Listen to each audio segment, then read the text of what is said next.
ধর্ম সেটা নির্ভর করে সেই দেশের অর্থ সামাজিক অবস্থার উপর, ইকোনমিক্যাল এন্ড সোশ্যাল কন্ডিশনের উপর। ভারতবর্ষে যেহেতু অর্থনৈতিক দিক দিয়ে অনেক উন্নত ছিল, তাই আমরা কখনো বলিনি যে আমরা স্বর্গে যাব। ভারতবর্ষ স্বর্গ নিয়ে চিন্তা করেনি, বরং স্বর্গটাকে বলে ওটা পথে পড়ছে।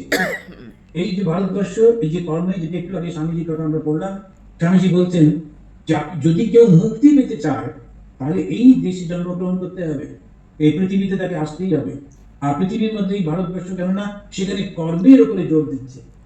এই কর্মটা আমরা কি করে করি? তিনটে ভাবে করি।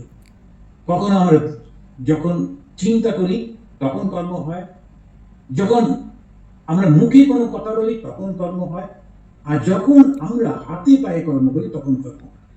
তো কর্ম হচ্ছে কায়িক, বাচিক, মানসিক, এই তিন ভাবে কর্ম করি। কর্মের ফলটা আমাদেরকে বদ্ধ করে। কি করে বদ্ধ করে?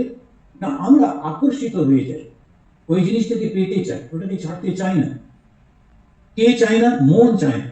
ফলে আমরা ঘুরে ঘুরে সেইখানে আবার চলে আসি। তো এইরকম যখন অবস্থা হয়, সেই তার থেকে মুক্তি পাওয়ার জন্যে, আনন্দ পাওয়ার জন্যে তখন বলা হচ্ছে যে তোমরা এই কর্ম থেকে মুক্ত হয়ে যাও। ভারতবর্ষ